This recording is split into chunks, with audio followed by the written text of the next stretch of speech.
Hello Helldivers, it's Tuesday. What comes with Tuesday? We have another patch. Not the one that we expected, but we still have one, along with a success message regarding the latest major order. Gonna jump into everything and see what's going on in the world of Helldivers. We have a patch 01003202 and it involves crash fixes, weapon fixes, missing DLC and warband fix, along with a laughing emote and audio fixes. Let's jump right into it and see what's ahead. Starting off, guys, let's have a look at the crash fixes. Fix a crash caused by tinkering with weapon customization. This is a very big one, and although they have said that they fixed this in the past, apparently this time is for real. A lot of you guys have been complaining and submitting the tickets regarding the weapon customization crashes, and hopefully this one has now been fully rectified. Let me know in the comments down below if you still have some issues, and please submit another ticket if the problem is consistent, as this has been driving the community for weeks on end, and hopefully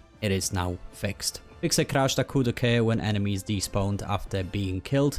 Personally, I haven't really experienced this one, but again, it sounds like a very good fix. And also fix the crash after getting killed by explosion. And we know that Helldivers 2 is an extremely explosive game. There's explosions going off like every few seconds, so fixing a crash associated with the very foundation and the very mechanic of the game is an absolute win. Let's have a look at weapon stratagem and boosters, as there is loads to go over in this one. Starting with the one requested the most is plus 45 epoch.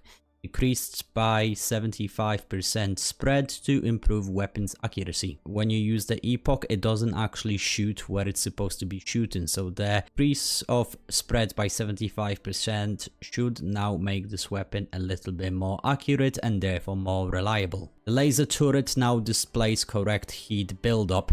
I don't really use it, so I didn't really pay attention, but I'm sure those of you guys that have been using this stratagem quite a lot are happy with this one. Couple of points regarding the warp pack. First of all, the left 182 warp pack FX no longer shows when in first person mode. Very good change.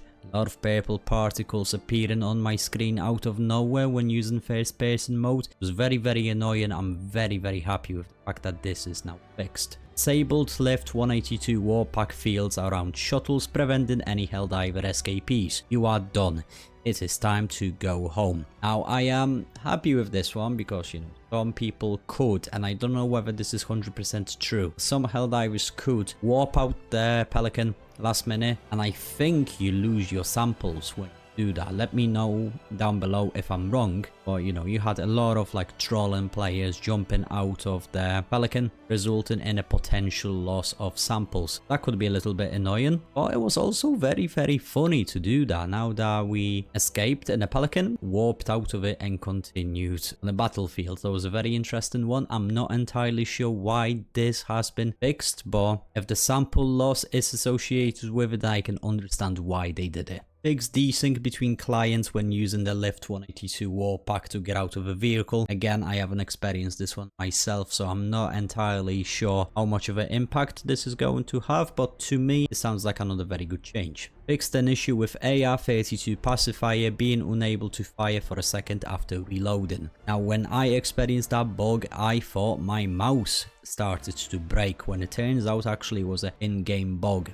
Was a very annoying one, as I'm about to shoot the enemy and my gun, it's all of the sudden feels like it's being jammed, so I'm glad this one is finally fixed. Moving on to enemies, fixes for enemy navigation in cities where they could not traverse certain areas. I've noticed that with the Terminids, some of the Terminids just attempted to walk into the certain areas, especially on the street, and they were just moving forwards like walking into an invisible wall. So to me, this is a very good change. However, there is still enormous amount of enemies, again Terminids, but also Illuminate, are walking through walls like they are some sort of wizards. This is a very big issue. Clipping is a very big issue. We need to fix this one before the Xbox divers arrive. And when it comes to other fixes, fixed an issue where some players were unable to access items tied to their DLC or war bonds. Very good change. Fix for some emotes snapping the Helldiver torso when standing near the Hellpod drop. Again, I don't think I have ever seen this one, but I'm sure a lot of you guys out there have, and it's now fixed. Fixed for manic laughter emote not triggering sound on ship.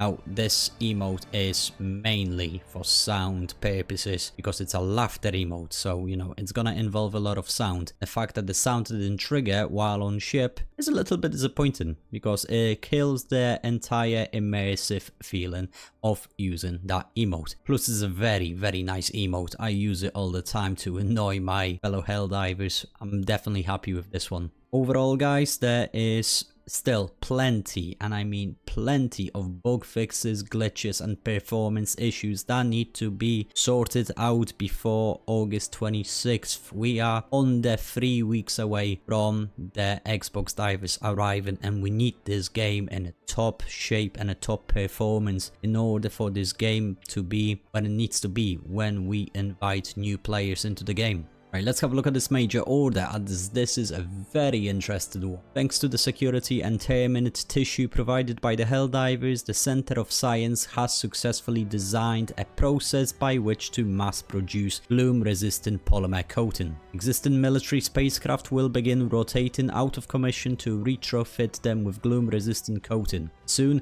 extended expeditions into the depths of the gloom will be possible. Scientific expeditionary teams are being fielded primarily with junior and intern scientists who are eager to be the first to explore the unknown depths of the terminate spore cloud. The assault of the spore-based strain underscores the ongoing threat presented by the gloom. Tyranny cannot be allowed to fester within. Excluded from the watchful eye of Super Earth, soon its depths will be revealed and whatever threats are found within will be destroyed. Very good one, guys. We have finally will be able to enter the deep parts of the gloom, and I cannot wait to see what's within. Potential return of the Hivelord from HD1? I sure hope so. I cannot wait to see what the enemy is going to be like. If it's in fact coming into the game, I'll be very excited. Spore-based terminates are still spreading mayhem across multiple planets. Currently, Helldivers are prioritizing Fact Bay with 23,000 Helldivers and resistance of 0.91%. We have so far liberated 26% of the planet, and we are pushing hard. Hopefully, the next major order will help us secure this planet along with Gloom. Looks like the next arc of the story of Helldivers 2 is just behind the corner, and with Xbox divers arriving, we are gonna be in the gloom in no time. Thank you so much, guys. As always, smash that beautiful like, subscribe if you want to see more. I'm Krennic, and I will see you guys on the battlefield.